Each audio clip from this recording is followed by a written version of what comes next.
left, right? Is that good? Well, thank you very much. Thank you, Kathleen. As Kathleen said, it's great to be back where I went to school. Spent 4 years at Pacific Lutheran University. It was a great 4 years.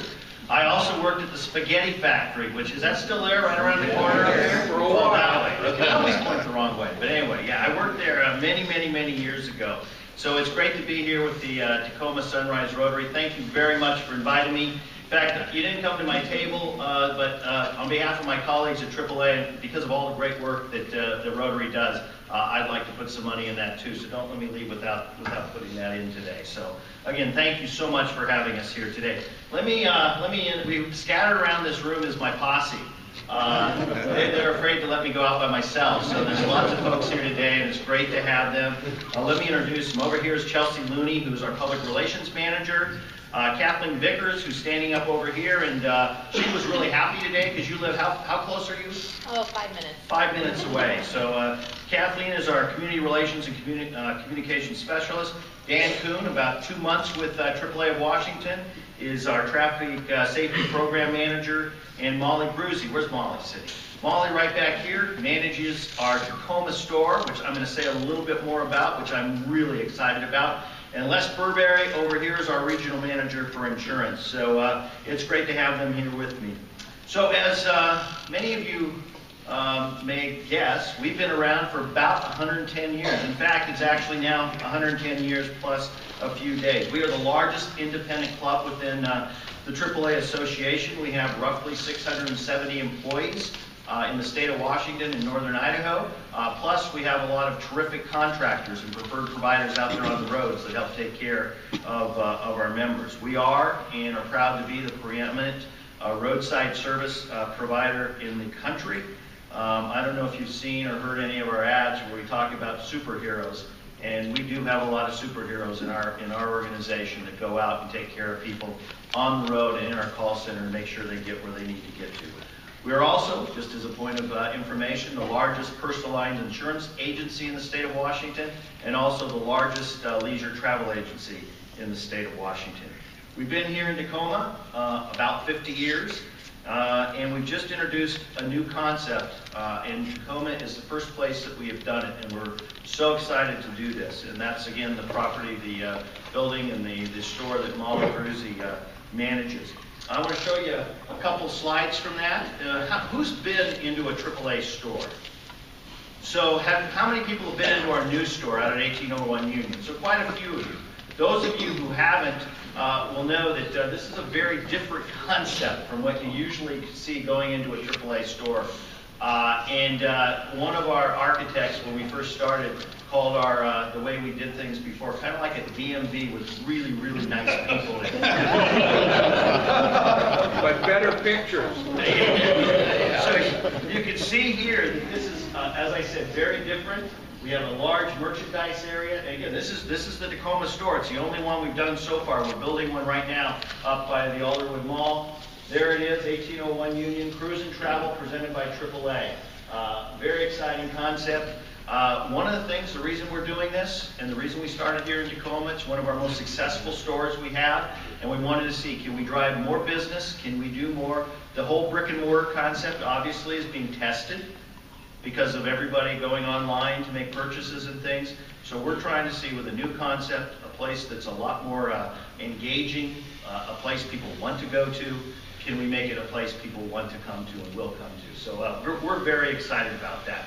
By the way, for those of you who haven't been there, or for even those of you who have, in the little packages that we brought today is a travel coupon, so for a 15% discount in the store. And I know Molly and Les would love to have you come and visit and say hello. So I didn't come here just to talk about our store, even though you can tell I get really excited about that. I came here to talk about something that we all know something about, and that's distracted driving. So I'm going to talk today about what is distracted driving, share some statistics and research with you, share some recent research that's been done by the AAA Foundation, talk about what AAA is doing, and talk a little bit about what you can do. Most of it's pretty self-evident, but I think we all know we're not as good as we need to be. So what is distracted driving? Distracted driving is any activity that diverts a person's attention away from the primary task of driving.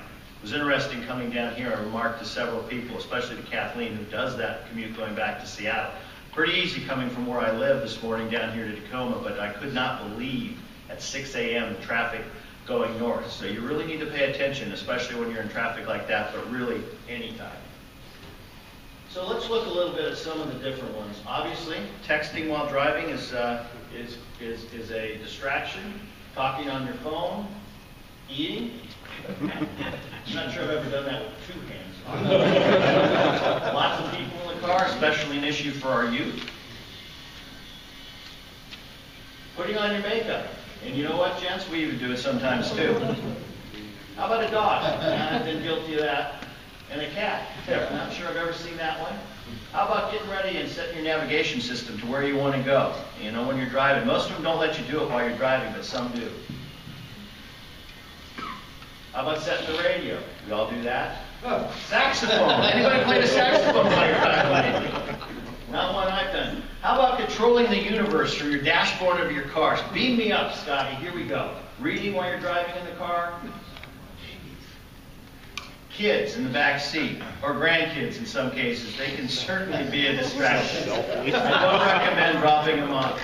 And Kathleen taught me this yesterday as I was going through this. Who doesn't take a selfie and make duck lips while you're driving your car? I didn't know what those were. I just call it person with windshields. Those are called duck lips. It's very, very chic right now. I didn't know that. What are the types of driving? Three types of distracted driving. Visual, eyes off the road, obviously. Manual, where your hands are off the wheel, like the guy that was eating with both hands off the wheel. And cognitive, so your mind is off the task. A mental distraction is a cognitive distraction. So I'm going to do a quick audience participation here. So, and I want to test your knowledge of distracted driving laws here in the state of Washington. How many of you think that holding a cell phone is illegal in the state of Washington? Holding a cell phone and talking on a cell phone while you're driving. You can't use it. Yep, handheld cell phones are banned for all drivers. So I was driving next to someone on the way home last night who was talking on their phone. I must say I shook my finger at them, but they didn't stop. How about using a hands-free device in your car? How many of you think that's illegal? Actually, using a hands-free device is legal. And how many think that texting while driving is illegal? Absolutely, totally. Ban on texting for all drivers. And there's a ban on, in Washington State, we have a ban on all cell phone users for novice drivers. So that's hands-free and handheld. So your children, your grandchildren who are just learning to drive and in that novice stage are prohibited from using their cars. So let me share a few using their handheld devices in their car. So let me share a few statistics with you real quickly on inattentive or distracted driver. So there were over 39,000 citations last year for distracted driving for using a cell phone or texting. There were over 35,000 crashes, nearly 36,000 crashes because of distracted driving. There was a crash because of this every 15 minutes. There were 113 fatal collisions because of distracted driving. So what about here? What about here in Pierce County? Between 2008 and 2012, 77 people died in a distracted driver collision. So 77 people died where we know that it was because of distracted driving. The other thing we know is that distracted driving is very, very clearly and significantly underreported. I mean, how many people who get in an accident are going to tell you that, well, I was texting or I was talking on the phone, that's why I got in the accident. So we know that it's very much underreported. So research shows that driving while using a cell phone reduces your brain activity by 37%. It also shows that you are 8 more times likely to get in a crash if you're texting and driving. And those numbers go up if you look at our youth and younger drivers. And you are 2 or 4 times more likely to get in a crash when talking on a cell phone. So I think we all know, and I don't know if I guess you can probably read those. We all know we are as a do as I say, not as I do culture. So we did an analysis of in 2013 of the traffic safety culture. We talked to licensed drivers who drove in the past 30 days, and here's what we found: 89% of the drivers said absolutely, talking on the cell phone is a threat to my personal safety. Yet, they readily admitted that 67% of them had talked on a cell phone while driving in the last 30 days. 89% said it's a threat, but 67% said, yeah, I talked on it. And furthermore, 28% said they do it regularly. I'm not going to ask anybody in here to answer this survey and raise your hand, but very significant numbers, I think. 96% of drivers said they texted or emailed, and they knew that it was, said it was a threat to their personal safety. Yet 27% said they have typed or sent a text in the past 30 days, and 35% said that they have read a text or email during that time. We're just now getting into a lot of this analysis and study on distracted driving because it's really a fairly new phenomena as we load more and more into this little device, as we put more and more in our cars in terms of what you can do there, whether it's Facebook or Twitter or texting or whatever. We're loading that into cars, and it's of great concern to us. So we've looked at that as an industry leader in traffic safety for many, many years and began to study cognitive distraction. As I said, cognitive distraction is really looking at the mental distraction caused by doing things in a car other than focusing on the road. So we looked at 6 common tasks: listening to the radio, listening to an audiobook, passenger conversations, handheld device, hands-free device conversations, interacting with speech to text. We measured in that the workload on your brain, the brainwave activity, the reaction time, the accuracy, the eye, and the head movement. So now let me share briefly with you a brief video on cognitive distraction. Think you know all about distracted driving? Think again. Your eyes are on the road, your hands on the wheel, but your brain isn't geared on driving. So when you're looking at something straight in front of you, you should be able to see it, but you don't. It's just like having tunnel vision behind the wheel. It's because you are cognitively distracted. AAA and the AAA Foundation for Traffic Safety partnered with mental distraction expert Dr. David Strayer and his team at the University of Utah to undertake a landmark research project that challenges the current mindset about distracted driving. Building upon previous visual and manual distraction research and 5 decades of aviation psychology looking at pilot distraction, this groundbreaking study focuses on mental distractions, also known as cognitive distraction. Using brain-based metrics, driving simulators, and a first-of-its-kind instrumented vehicle, participants were studied as they engaged in various non-driving behaviors, from listening to the radio or talking on a mobile phone to using voice-activated dashboard apps. With these findings, researchers developed a ranking order for distraction similar to the 5-category rating system used for hurricanes. The study offers evidence that you're not necessarily safer just because your eyes are on the road and your hands on the wheel if your brain isn't geared on driving.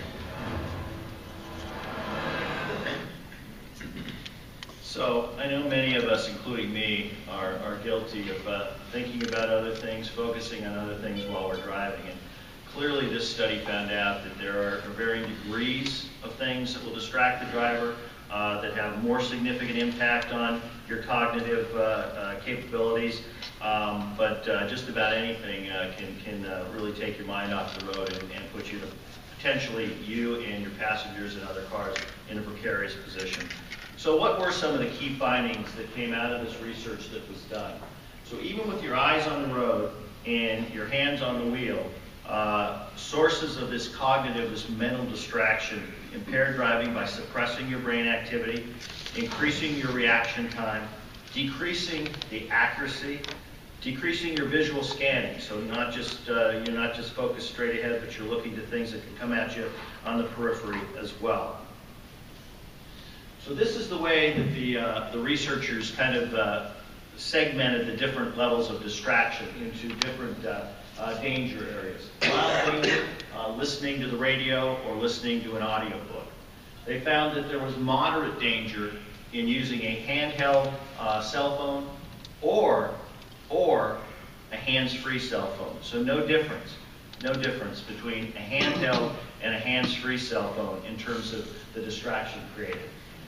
No surprise, high danger using voice-activated texting or email features, something like Siri. Does anybody use Siri or something similar to that, where you can? I mean, how many times do you get it right the first time when you talk into it? Not very often. So you think about the distraction created when you're doing this in your automobile, and you're saying find hotel, and it comes up with, you know, find Joe or something like that, and then you're correcting it, and then pretty soon you're saying words that it doesn't understand and you shouldn't be saying because you shouldn't. So anyway, a high danger. A high danger. So some of the other things we found is driver interaction, as I just said, with speech to text, creates the highest level of cognitive distraction of anything. And it makes perfect sense for the reasons we just talked about.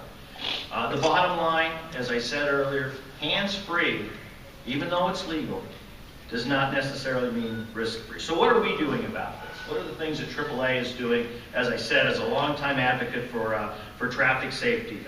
We will announce next week, the next stage of the cognitive research that we've done. So if it's anything like the first time we released our findings on cognitive research, there will be a lot of coverage in the national media and the local media. And this looks specifically at different devices and how well each one works within the automobile. We're talking to the manufacturers of these vehicles. Obviously, the consumer is demanding more in the car, more ability to communicate, more ability to be on top of everything that's going on. But as we know, as we've just seen, it does create a significant risk when you're driving an automobile. So we're working with the manufacturers, because again, the demand's going to be there. So how do you present these things in the most safe way possible? We're also educating our members in a variety of ways, as you can see there. And we're doing a lot with the media, as I just mentioned, social media. We're talking a lot about what you need to do in terms of educating yourselves and educating your family. We're also partnering with many different organizations, state legislatures, other policymakers, state patrol, and many others to talk about what we can do together to make our roads more safe. So what can you do? Put your device where you won't be tempted to use it. I will admit, I am really bad. And so I've gotten now in the habit of throwing this thing in the back seat, so I can't possibly get it. It's tempting sometimes, but I tell you, trying to reach around in the middle of I-90 traffic, that's really distracting. So it's a great place to put it, just to put it out of the way. This one I love, because I know I'm guilty of this one too. So your son or daughter's driving home from school or work, and you know they're driving home, but you want to know where they are and how soon they'll be home. So you text or you call them.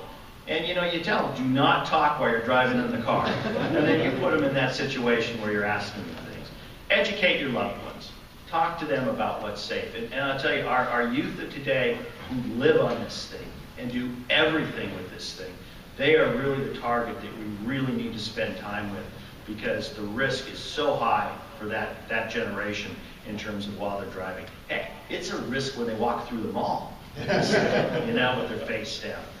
And then, take a driver refresher course. There's lots of things out there. Things are changing, lots of new laws, and it's helpful to learn what those are. So with that, I will close and ask if there are any questions today. And I've got lots of people who can help me answer questions. Yes? I had an odd situation. A couple years ago, I was on Maui, my car broke down. And tow truck driver, a contractor for AAA, comes out. And I'm with him for half an hour as he drives me back to the biggest town in order to take his car back. He's on his phone the entire time. He's on the two-way radio the entire time. He was doing more business in that half an hour than I do in a week. What can you do to manage information, which is your business, back and forth with these people? Yeah, it's a fabulous question, and one we talk about all the time. Now, I don't hope that was AAA Hawaii. That wouldn't happen AAA Washington. They never communicated. But it truly is a challenge for us because our drivers, our technicians out in the field are constantly getting calls, constantly getting rerouted. We are using devices now, but as I said, those are just as distracting. So, we encourage our drivers to pull over and pull to the side and transact their work in that way. Sometimes that doesn't always work if you're in, on 990, I-5 traffic, something like that. It's tough to pull over when you get a call. So, well, you have a 6,000-pound thing behind you. yeah, exactly. So it's something we talk about, and we are still working through a lot of those issues and continuing to focus on what we can do, because you're absolutely right. If I'm standing up here telling you this, and we're AAA, we need to model that behavior, because if you see one of our truck guys, and even if he's coming to help you, he's your hero coming to pick you up, he's on his phone, it doesn't quite line up. So it's a great question, great observation, and something we need to, we are continuing to chat about how do we make sure our drivers are safe at all times. Yes, ma'am. So in your research, you looked at people talking on hands-free cell phones. Did you look at people who were just talking about other people in the car? Yes, that was one of the things that we looked at. That was a moderate. Now, the more people, what we found is the more people that are in the car, the risk got higher. Not surprising. And especially if you look at teenagers who load up their car with 25 people just to see how many they can get in. It's a real issue there in terms of that distraction. So was it showing that one person in the car is USB it just, again, it's going to depend based on the number of people in the car. Usually if you have one passenger within the vehicle, you're not going to have it, the risk is going to be more in the moderate range. Dan, you agree with? Yes. Agree with that? It also depends on the conversation and who you're having a conversation with. If you're yelling at the kids in the back, of course it's distracting. But if you're having a colleague and you're just talking something very mundane, it's not as distracting. So it really depends on the conversation. Yes, ma'am. Educating your loved ones. I tell my daughter all the time that you don't text and drive, don't talk and drive. But do you have any other resources that can help give messages? Sometimes when parents say they're not really paying attention. Yeah. So we have we have the teen driving site up here that I could refer you to. I joked with Kathleen yesterday. We showed teen driving and senior driving, and if you put them together, I guess we got the rest of everybody covered. I'm not sure, but so I would just refer them to that. There's lots of literature out there that talks about it. If you turn on the TV, you're going to see an ad, generally a commercial about texting and driving and the risk of it. I did see last night, somebody sent me a YouTube video, which I highly recommend. In fact, I wish I could have used it today, but I just got it last night. It was done by Volkswagen. And they somehow wired this movie theater in Hong Kong. And they started out the movie, everybody was, have you seen this? I'd never seen it until last night, movie theater.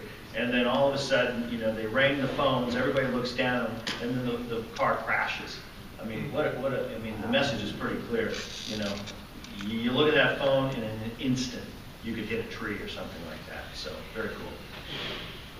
Yes. Right. So it sounds like something out of the Jetsons, but a driverless car would be the solution to all of this. It sounds like it might bring on new problems, and I think they're investigating that right now. But with your research and working with other car manufacturers, have you reached out to Google? I know that they have a driverless car that's on the road today in California. Yeah, our national organization has spent time talking to Google, and the driverless cars are still pretty much in testing at this point in time. They're still really early. Some other manufacturers beyond Google are also experimenting with the driverless cars right now. I recently heard an expert in the field who works for a company called Car Labs down in Southern California, who talked about the future of these, and while there's a lot of talk about them, they're still a long ways off. There's still a lot of issues in terms of driverless cars, and you're right, it makes a lot of sense, and who wouldn't like to, I'd have loved to have been able to read the Seattle Times on the way down this morning instead of driving. And, it's a ways off. And those are conversations that are going to continue to happen. I mean, our job is just to try to make, we want to make the roads safer. We think the car manufacturers want to do the same thing. We just need to work together to make sure we're being as smart as we can be in terms of what's in the car. Let's see, there's one back here. Yeah. So one of the hats that I wear is I instruct individuals who wish to drive their, whether it's a performance car, regular car, on a racing track here in the Pacific Northwest. Mm-hmm.